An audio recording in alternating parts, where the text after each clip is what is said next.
Welcome to another edition of 42 Straight Years In, Volume 2, Part 39. On my crackhead update, it's a park right across the street from me, and I was looking at them practice, young guys practicing football, and a couple of ladies, there's a lot of people around. A guy, some of his friends pulled up in a car. He jumped out the car. This one guy, he went to beating the crap out of this lady. Man, he was tearing her up, boy. He was tearing her ass off the bone. And she started hollering, "Somebody call the police." I guarantee you this lady didn't want the police to be defunded. And he was putting the bees on her so good, man. She weaved. She would have put Ezekiel Elliott to shame. Man, she weaved and she started running down North Washington. She made the right on Ross Avenue. I went and got in my car and drove past her, but I thought my motor had stalled. She was out running the car. Boy, she was hauling ass. Find out he had a party at his house, and this lady had stole his wallet. Now, I hear these keyboard warriors always say what they'll get involved in. And them two guys who was with him, both had their hand on their gun. If you'd have run your stupid ass over there and got involved in that, you would have been at the local Dallas morgue. I guarantee you that. I don't know what city these people live in, but this is murder USA here. You would not get involved in other people's business. You do not know what's going on. She done stole this man money, and he beat her up just like a man. I know she was running. She was trying to get out of East Dallas, but she was heading down Ross Avenue, headed toward downtown. She getting away from East Dallas with the quickness. Okay, that's my crackhead update. Y'all know what it is. Get your shanks out. And let's ride. I still can't get in touch with Spectrum on this Wi-Fi. I got all the equipment sitting there, all the lights are green, but they were not activated. And they said they couldn't process my payment. So I went and had money put on another card. I'm glad I didn't pay them because every time I call, I only get the automated system. I need to talk to a live operator. So I got the equipment. They haven't been paid because the first payment, they was unable to process it. So I'm at a standstill on Wi-Fi. I'm waiting on them to contact me on returning the equipment because I'm not going to pay FedEx to ship this junk back to them. There's Spectrum trucks in this neighborhood all the time. They can pick this crap up. Or I'll throw it in the trash. It don't make me no different either way it go.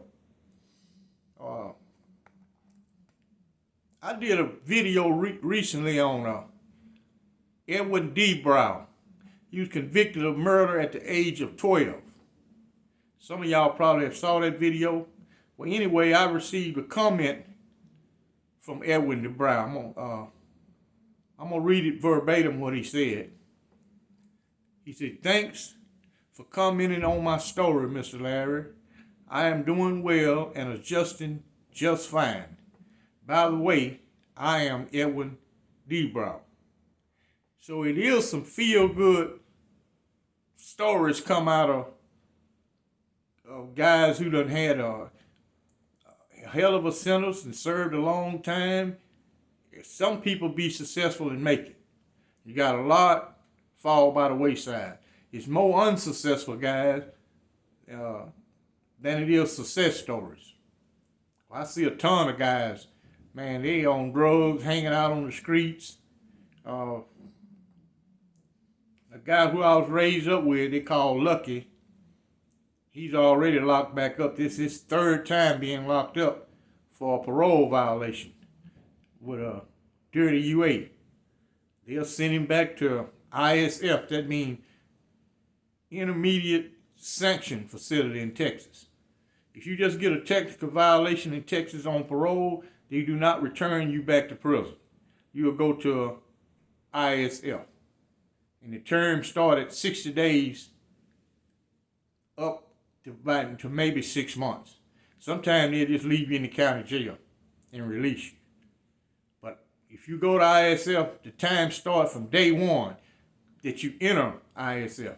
All the time you spend in the county jail waiting on an opening or bed space, that do not count, but towards your sanction. And ISF stands for Intermediate Sanction Facility. Now, if you receive a felony while you're on parole in Texas, you're prison bound. They'll return you back to prison. But a misdemeanor, a technical violation, then it would not return you back to prison. Lately, I've been discussing religion, and I noticed some commenters, they have a long narrative on their version of Christianity. And especially, I like to deal with the creation story. Now, it's scientific proof that there were Cro-Magnon man, there were dinosaurs on the face of the earth. They got scientific evidence of whole dinosaur bones intact. Now, what was Adam and Eve? Was they Cro-Magnon? Then that means they had to evolve into the present human form.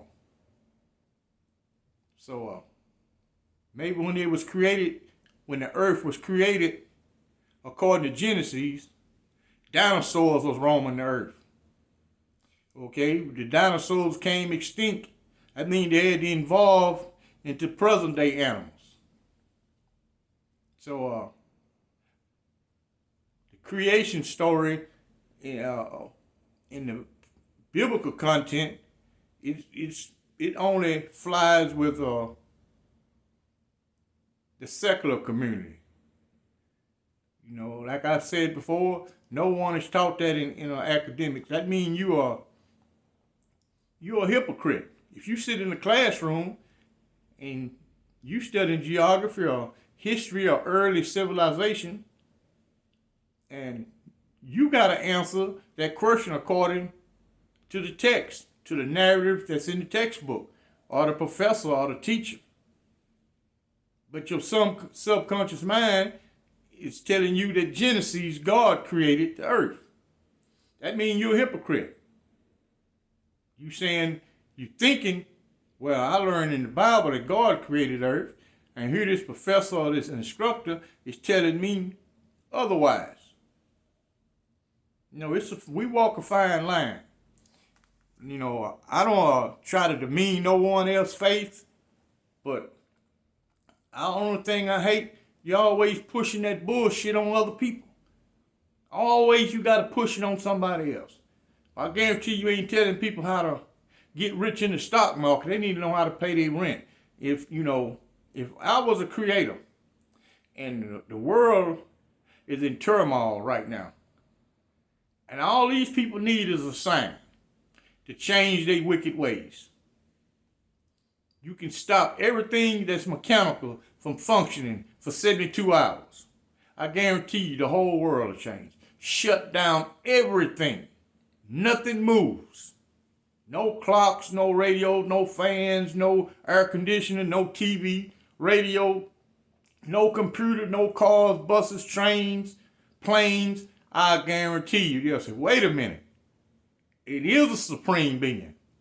You know, they need a sign today. Not a sign that was 15,000 years ago. You can't even tell a person, the ancients was afraid of their shadow. I wouldn't believe nothing some fucker told me from 900 years ago. They was afraid of their shadow. They was dying from some of the simplest things that a regular high school student can cure the ailment that they have, that they died of in the 16 or 1700s. Number one, they didn't have good hygiene. they were filth as hell. Like hepatitis C. That's a filth disease. Well, I still got to go to my friend's place of business to get this video uploaded. Because data, it'll kill you trying to upload a video. You just can't do it.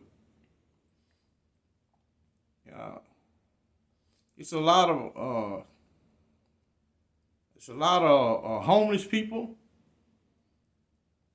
Most of them are homeless by choice. Especially the old guys. Most of them get government assistance. They'd rather take that money and party than to get them a place to live. They do not want responsibility. I got a lady over in South Dallas. Occasionally I stop by and talk to her, and she'll tell you, oh, I don't want Social Security. I don't want that crap. But she sit around looking pitiful, waiting on those people to drive up and give her a food packet and give her hygiene items and occasionally a few dollars. So I was talking to her yesterday. I said, you know what? I said, I couldn't even visualize me helping you because you won't help yourself. She'll tell you, I got a 401k. I haven't even withdrew any of it, but you sleep out on the streets. I would not help you. I told her, I said, I would never stop by and talk to you again. I'm going to let you soak in your own misery. If you won't help yourself, well, I got nothing for you. So I was in an environment for over 4 decades where you had to help yourself. If you fail to do so, you was going to fall by the wayside. There was no one sympathetic to your plight. No one. They did not care. Because they're in the same situation you in. You know, even in a prison, any guy who whine and complain all the time, I did not socialize with. All that do is causes stress and depression. And you in a maximum security prison, you don't want either one. You don't want either one. Either one they're here to destroy you. You know, same way as being in administrative segregation. It's really not that bad. If you single cell, but a lot of guys can't handle being in that cell alone all them years. They can't handle it. And one subscriber asked me to do a story on George Jackson. I read George Jackson's book, but mainly I try to deal with issues in Texas. Texas has 106 prisons and over 130,000 inmates. So I got plenty of stories right here in Texas to deal with. I do not know anything about the California penal system or their politics. I've never been there before, so it's hard for me to speak on something that would happen in California. When Texas is a whole different ball game than California and vice versa.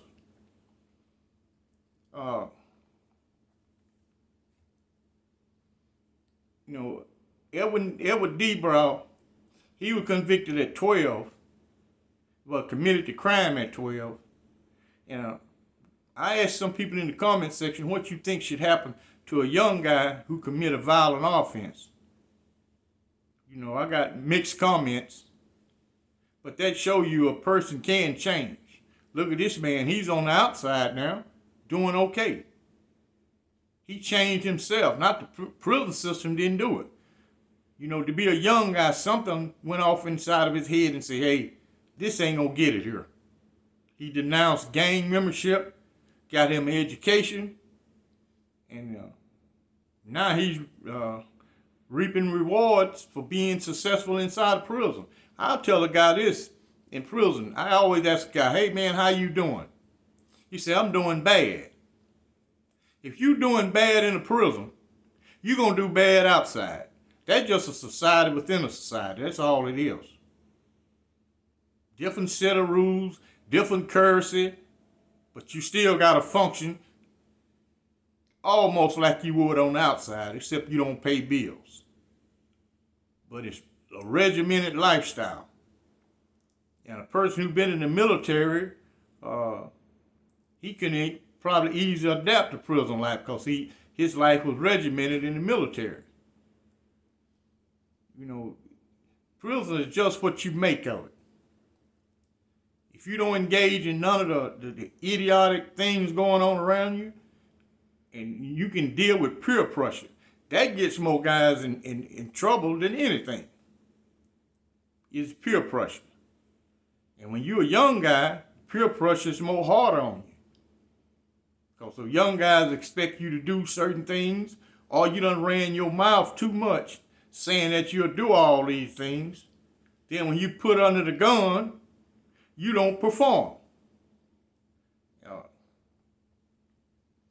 And some of the guys from California be saying what they would do if they was in Texas because of Texas politics.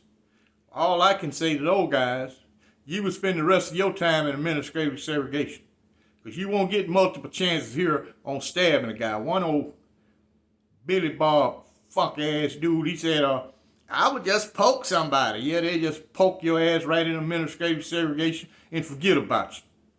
These people will throw you away and add seg. They don't even care. You'll go for them for committee every 6 months on whether they should release you or not. If there's any type of stabbing, or it's gang related, or it's racial, you is stuck like Chuck in administrative segregation. You gonna be in that song going forever. So this is not like no California where they get a term in segregation. Everything you do in Texas, the term in segregation is indefinite. Possession of a weapon, that's an indefinite term.